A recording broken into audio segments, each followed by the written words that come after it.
Good morning! Meron naman tayong gagawin mga katropa. May share naman po sa inyo. Ang tawag nito mga tropa, galing to sa kantin. Tindahan to ng mga juice. Ito mga tropa. Ito. Yan. Ito lumalamig to lahat. Kung ano, mango, pineapple o kung ano naman. Ito may compressor yan. Pag naglagyan na siya ng juice, malamig siya.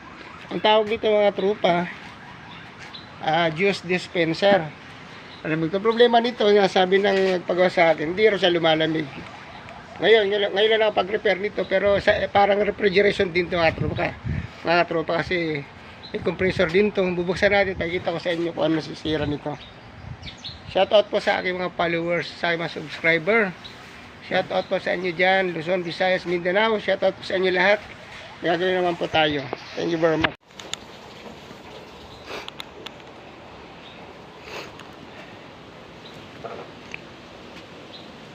Ito gagawin natin. Buksan natin itong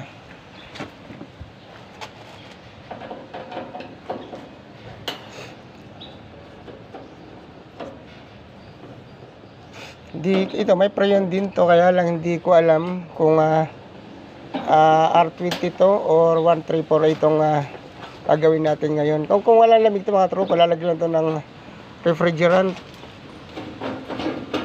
Sa mga baguhan technician to, hindi pa nakaka-encounter ng ganito. Tuturo ko sa inyo paano nyo gagawin. Ayan.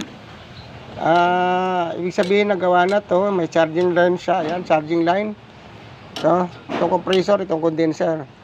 Ngayon, marumi na rin ito. Kailangan ito malinis mga tropa.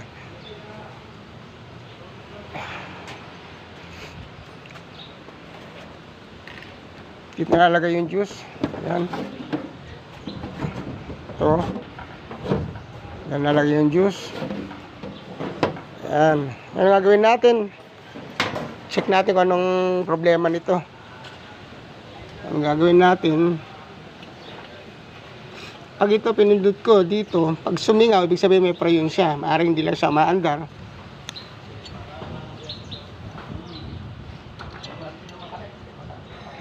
Wala siyang freon. Problema nito, wala siyang freon.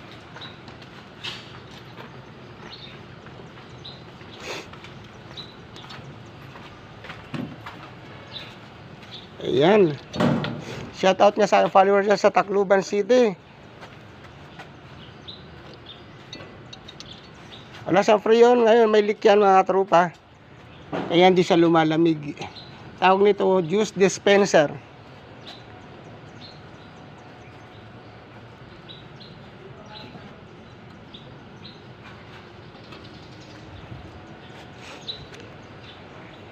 Ano na? Musta na? Ano nangyari kahapon?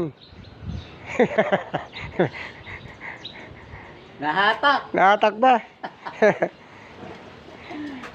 Ayan mga tropa, mga gagawin kong iba, naka-liras siya. Bigla may dumating lang ngayon. Ito pinauna kasi kailangan sa kantin. Yeah.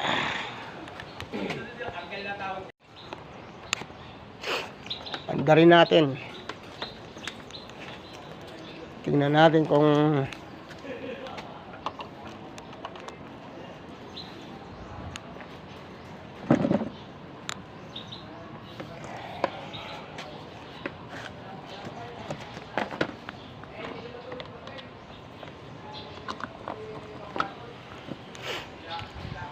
dito yung switch. Hindi kaya grounded to.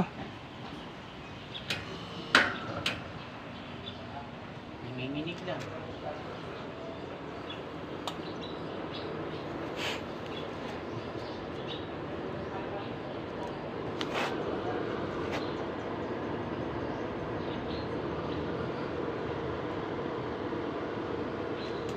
Di ba maandar ang compressor?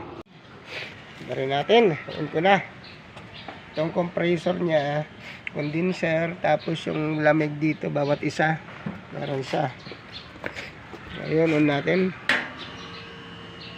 Dinig nyo mandar na yung compressor, dapat kasama rin yung blower. Yan, naman talaga mga tropa yung blower at saka yung compressor. Ngayon titingnan natin kasi nakita ko kanina wala siyang freon. Ibig sabihin niya may leak yan.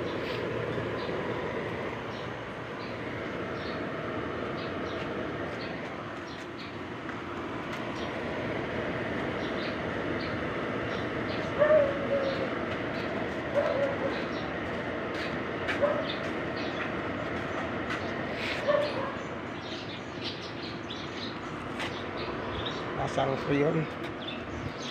Ayun, ang ano pala ito mga tropa, kung bakit na ako naisa kanina, nung hindi ko pa nabubuksan, nag-iisip ako paano lumalamig to. Ngayon, itong suction line mga tropa lumalamig dito, may para siyang freezer.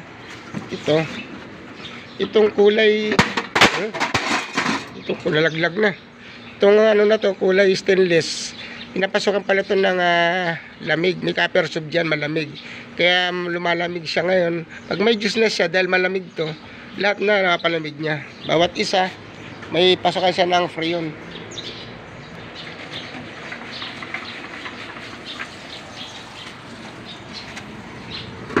Yeah. Ilalaglag pa yung takip.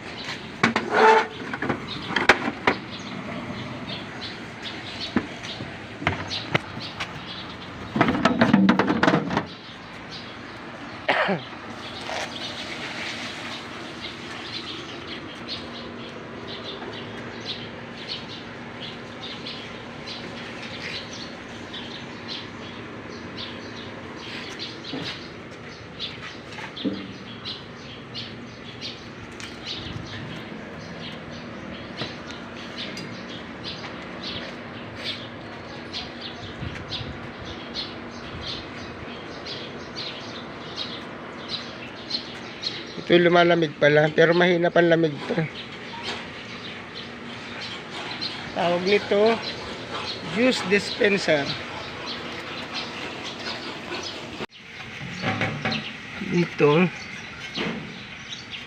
lalo sa condenser, ito suction. Itong suction na to, pupunta dito sa isa. Tapos yung suction dito, ito lumalamig, papunta sa taas. Ngayon, kulang siya ng freon. Cha-charge natin. Ano bang freon nito?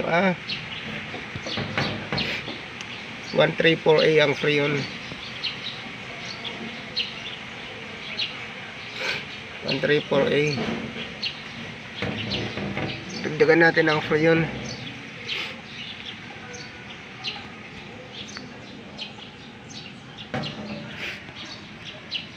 Ito kailangan mabrush din to kasi kailangan malinis to kasi pag yan nagbara mga trupa, hindi sa makahigop, hihina to, mag-u-overheat itong compressor, hihinto, hindi sa makakabusan ng yelo, ibig sabihin hindi sa malamig kasi hindi sa makahigop ng hangin sa labas kasi barado na to.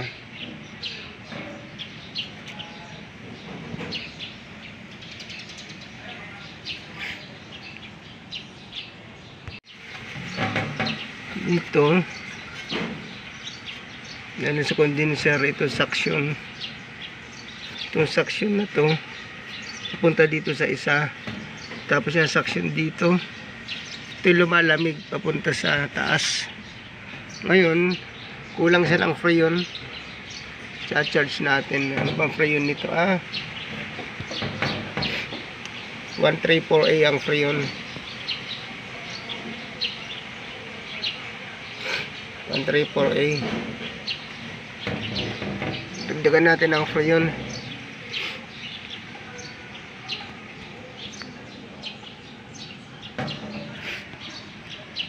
Ito kailangan mabrush din to kasi kailangan malinis to kasi pag yan nagbara mga trupa, hindi sa makahigop, hihina to, mag-u-overheat itong compressor, hihinto, hindi sa makakabusan ng yelo, ibig sabihin hindi sa malamig kasi hindi sa makahigop ng hangin sa labas kasi barado na to.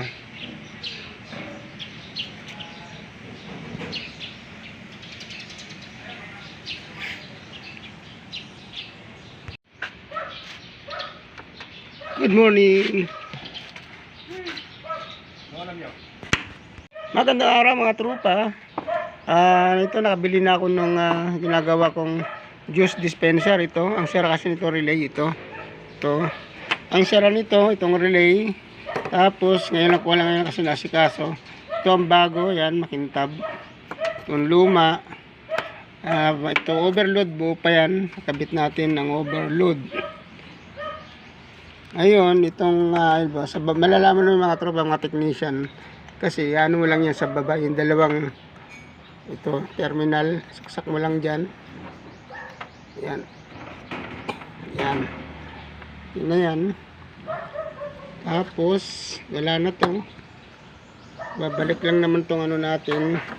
Itong takip. Mamaya na to. Tapos itong, higpitan ko lang tong switch. Yan.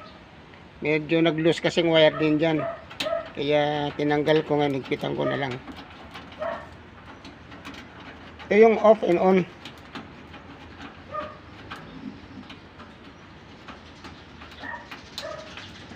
Yan. Itong off on. Lagyan mo siyempre under tong compressor. Tsaka tong blower. Tapos magyayelo lang ito. Itong loob na to.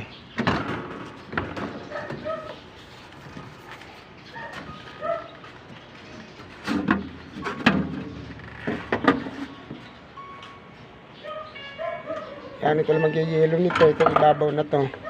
Nilagyan na ng juice yan. Lalamig ito. Pag mandala compressor, lalamig yan. Dito nakaipon yung juice. Ngayon, lalamig ito. Ito nagyayelo ito mga tropa.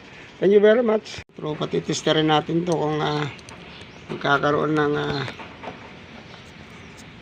continuity.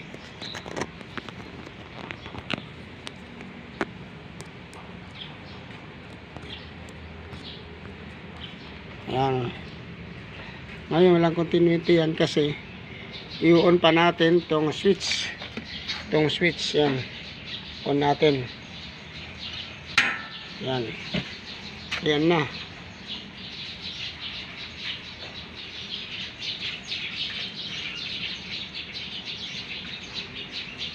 Off na natin.